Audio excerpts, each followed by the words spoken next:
Later still with me, joined also now by Scott Lucas, Professor of International Politics. He's at the Clinton Institute at the University College Dublin. Long time no speak. Scott, good morning to you. Hi, good morning to you, Julia. Well, let's talk, as we have done many, many times in the past since we've been on air here at Talk, about a US presidential election and what is likely to happen. Now, everyone is saying the polls are too close to call. It comes down to these 7 battleground states in the Rust Belt and the Sun Belt, Pennsylvania being like one of the key ones everyone is focused on. But some pollsters saying Kamala Harris is just moving a bit ahead. Some saying Donald Trump. There's celebrity endorsements on some sides. There's celebrity endorsements on others. If you had to call it, I mean, like, gun to your head, put your house on it, which way would you go? If I had to call it, I wouldn't be here with you as much as I like you. I'd be at the bookies. Let me tell you what I'm watching, Julia, in terms of how it breaks down, because I do think it's a toss-up race. You're quite right to note those 7 states. So, up in the north, we look at Pennsylvania, Michigan, Wisconsin, in the Sun Belt, North Carolina, Georgia, Arizona, Nevada.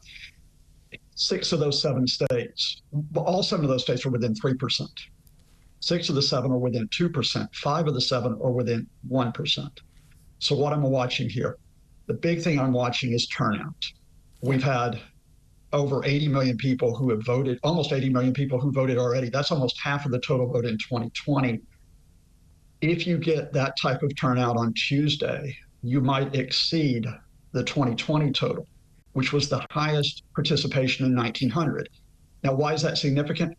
Democrats lost because of low turnout in 2016, especially in the state of Michigan. They won in 2020 because they had high turnout. Generally, high turnout favors Democrats because we know that Trump people are going to come out. Hell or high water. Democrats can sit on their hands. But within that turnout, Julia, here's another insider tip. Watch the turnout amongst young women, probably 18 to 35, 18 to 40. There have been more young women than young men who have turned out so far. Now, why is that important? 2 reasons. Kamala Harris has about a 12% advantage with women. Donald Trump has about a 10% advantage with men. But the second reason is reproductive rights, which I think may be the key issue in this election. 10 states have referenda on reproductive rights. 2 of them are swing states. This is about the right to abortion. This after the federal ruling Roe v. Wade was overturned after decades and decades. It's now a state-by-state issue. Very controversial. Many states now banning abortion in realistic terms in most cases, and that has become a huge issue for female voters, including many Republicans. Yeah, and 2/3 of Americans support the restoration of the right to choose when it comes to reproductive rights. And if 2/3 are supporting, that has to include some Republicans.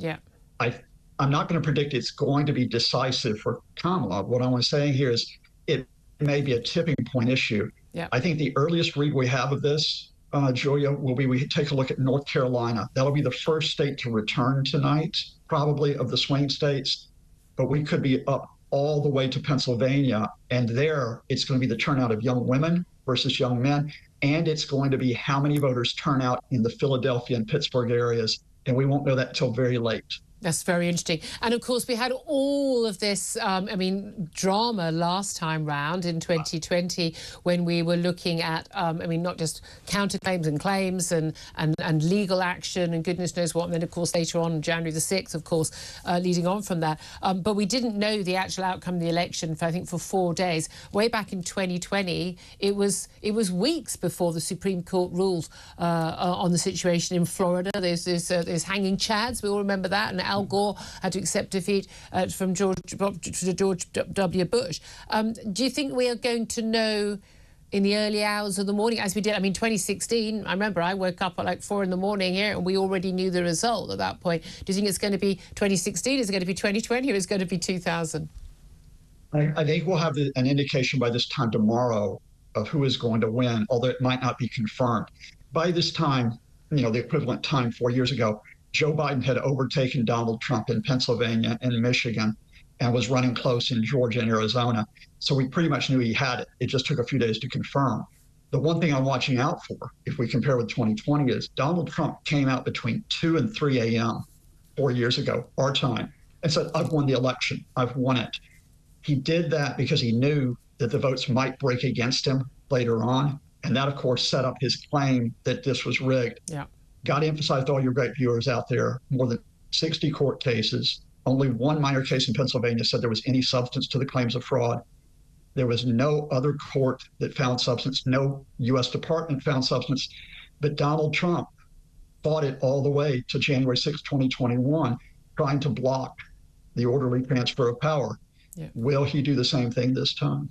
I think he definitely will. Now, we'll go against the advice of his good friend Nigel Farage. He's turned up at the last couple of rallies for Donald Trump. One went on until the very early hours of this morning. I mean, it was a really late-night rally. Donald Trump on stage for some 2 hours, usual sort of meandering chit-chat and campaign calls. But Donald Trump has been urged by Nigel Farage, you know, if there is a clear and decisive defeat for you and a victory for Kamala Harris, you know, don't challenge it, go and play golf. But it's unlikely to be clear and decisive, even if the Electoral College is clear and decisive, because it's winner takes all for 48 of the 50 states. So you can get, you know, the 19 delegates from Pennsylvania. But it may have been, you know, on a 0.001 percentage of the vote. It's unlikely to be clear, isn't it? I think it will probably be the case where you and I could say this time tomorrow that it is likely but not conclusive. Yep. But here I've got to illustrate the stakes here, and it's just the fact for it's the reason why Donald Trump will dispute this, even if it's not close, even if there's a big victory, is you've got to realize what's at stake for him. It's not just the fact that he may not get back into the White House. If he loses this election, he has a sentencing which is pending on 34 felony convictions, and he has 3 other felony cases that could be revived. Yeah. So he's got to fight not only to try to get into the White House, but to stay out of prison. So he's going to take this all the way up until next January. Many people are saying that if Kamala Harris does win, actually one of her first acts should be to pardon Donald Trump, even if he is bagged to rights on any or all of these charges, that actually to calm the situation. And we look, you know, we had Nixon was pardoned, for goodness sake. Well, you know, worse people have been pardoned. Do you think that'd be the right thing to do? I personally, Julia, I think you let the legal system play out. Now, once the legal system has made its rulings in the cases, then you can make the call on whether there is sufficient leniency to give a pardon here. I think we have to realize the difference between Richard Nixon and Donald Trump. In the case of Richard Nixon's staff sabotaged the Democratic National Committee by invading that building at Watergate. In January 2021, Donald Trump supporters went into the Capitol building on the basis of false election claims and threatened to execute a vice president and legislators. So there's a little bit of a difference in scale between the two cases. There certainly is. It's going to be fascinating. Thank you so much. Really interesting analysis. Thank you for that. Scott Lucas is Professor of International Politics there at the University College Dublin. Tom Slater, listening to all of that, you know, the stakes are very high for Donald Trump. The stakes are very high for Kamala Harris. I mean, her career will be over, there's no doubt at all. I mean, she was a busted flush, frankly, in my view, but in the primaries of the 2020 presidential election, and should have stayed that way.